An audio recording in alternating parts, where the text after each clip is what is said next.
Cannot believe I just made that beat.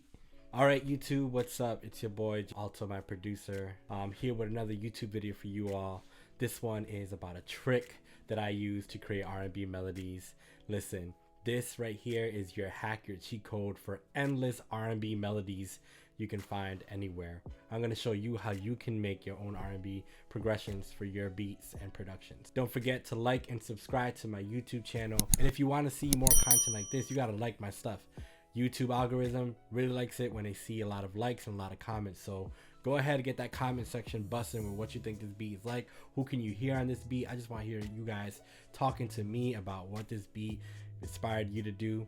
Alright, so I use Scalar 2 to create this R&B progression. So my trick is to head on over to YouTube and I just find people doing R&B tutorials. Yo, shout out to Carlton Maybell. I learned a lot from this dude. If you haven't already, you should subscribe to his channel because he just talks a lot about music theory. And if you are an R&B cat like me and like to make R&B beats or in general for your beats, you got to know your chord progressions. So he goes through a couple chord progressions here. So one thing I like is that he has the keys up here, right? So you can see here he's already telling you like what the chord progressions are. D minor 7, C minor 7, F. But actually my trick is to let this play and I'll hear what the first chord progression is. Alright, so you hear that? Boom. So I'll pause it. Obviously muting that because I don't want to take his content. So I'm pausing it right here, and what I would do is I'll go into my piano and I'll type those chords in. And that's the chord right there. So I'll head over to Scalar. Go ahead, hit the record button on Scalar. What that does is records everything I play on my MIDI piano. That ain't gonna work if you don't have Scalar turned on. So make sure you have Scalar turned on. Now I'm gonna record it, and there's the chord right there. Now you can do whatever you want with it. You can add it to a chord progression, etc. In Scalar 2, you can go ahead and grab this chord, drag it into your pattern, and create a different chord progression pattern. So I'm gonna get a couple more chords from my boy Carlton.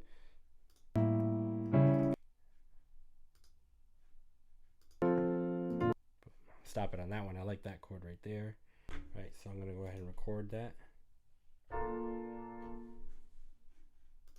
Stop recording, drag it down. Now I got a chord pattern.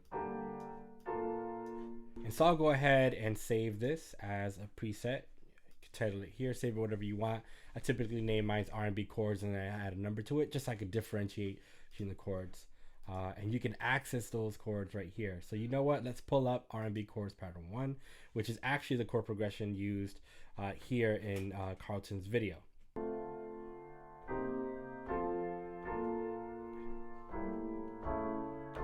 And there you have it. You could have endless chord progressions. And here's a trick.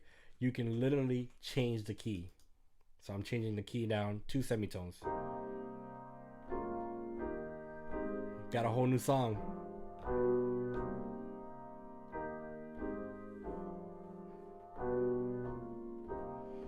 You can use this trick to make samples, to make R&B music, to just have different chord progressions. So I want to show you the chord progression that I used on my R&B beat right here.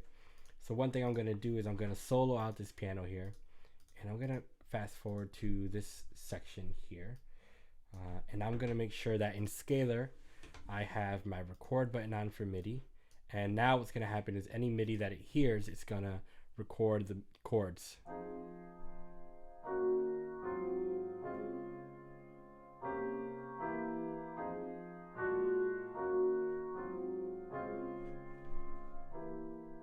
Recorded those chords for me. So if you ever have a MIDI file that you're wondering what chords those are, go ahead, open up Scalar 2 and click that record button and tell you what the chords are.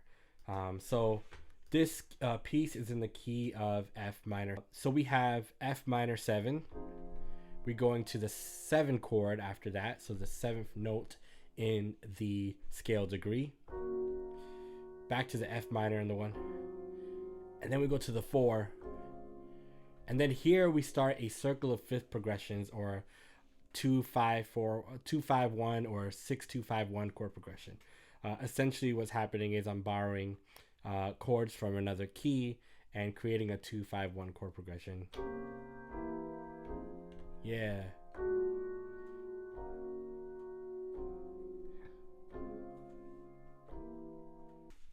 So that chord progression varies a couple different times. The first time you hear it, the chord progression is chopped up, playing shorter notes. Oh, make sure that whoa there. Make sure that when you are playing Scalar 2 and once you have your chords inserted, you turn off Scalar 2. Otherwise, you're going to have clashing notes. So here's the chord progression in the beginning, and you'll hear how that differentiates from main melody when the beat drops.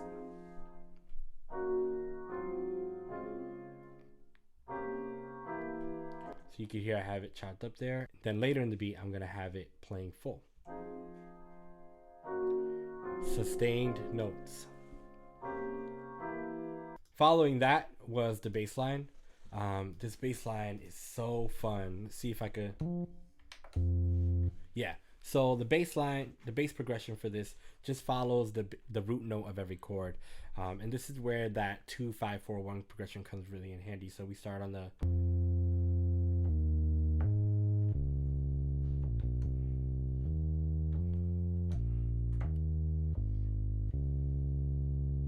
That chord progression goes out throughout the whole beat. I use a nice dark bass line from Triton.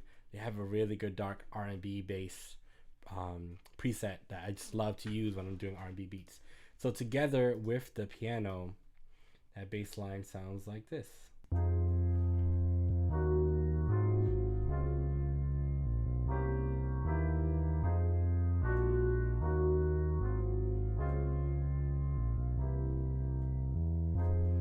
Already fire. Now I need to just start composing the beat. First, the beat starts off with just the piano.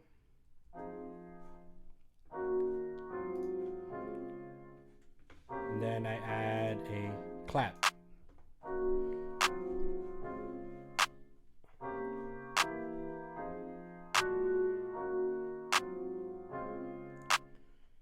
And then the bass line comes in with the hi-hats.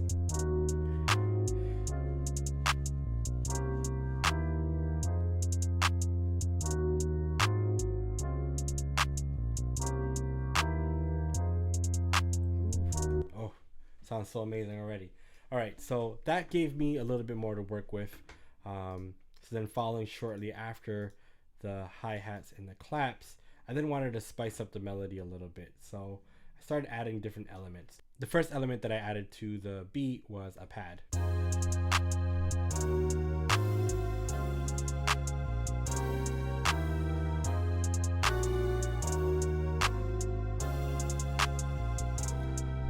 Then I wanted to add ear candy, so then I added a small little lead.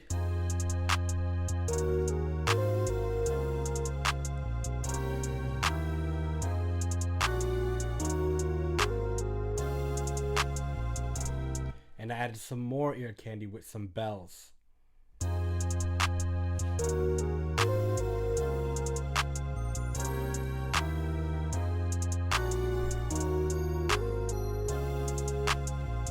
Yeah, and from there the beat was pretty much done. I added a kick to give the beat more movement.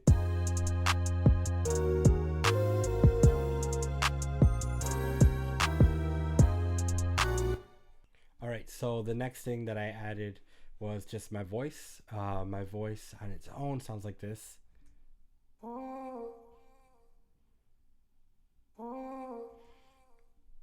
So by itself doesn't sound like much, but in the context of the whole beat, it adds just a little bit of character that I like. You know what, and let's solo it out without the drums.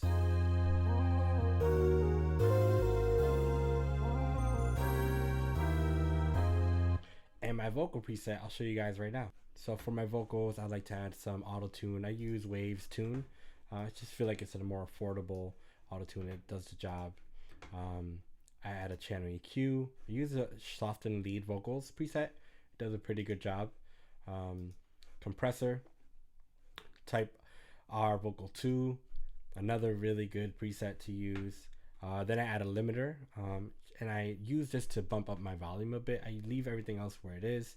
I just bump up the volume up to 6 dB, and I don't really mess with this knob until I'm done with all my effects. I add a noise gate so that way you don't hear the white noise in the background whenever I'm not speaking. Ensemble, just to create a little bit more of a chorus effect. I use the short clear vocals for reverb, and I turn that thing all the way down to negative 26 dB. I don't want it to mudden up the mix. And then I add basically a high pass filter. I'm getting rid of all the lows. This really is something I add on as a final touch just to clean out the lows so my vocals do not sound too muddy. So here is what it sounds like. Yeah, she talk. Kind of sound like Posmo. Yeah. All right, so you get it. Not the best singer, but it does the job. A couple things that I do is I bust channels. I just put a pitch shifter. I literally put the pitch at 0 and I just move it a couple cents. So what I mean by cent is just like literally just tweak the pitch a little higher or lower by a little bit, so it just sounds like a little bit like there's more people singing with me. And then I panned one all the way to the left, and I panned the other one all the way to the right. I add a compressor for more volume, so this is where a lot of the volume comes in, and then a tape delay so that you can hear a delay. And the whole beat was not complete until I added this percussion. So I just chopped a 1-bar loop out of a really long percussion loop that they created, but I just took this piece. So all together in context, it really adds some movement and some bounce to the beat.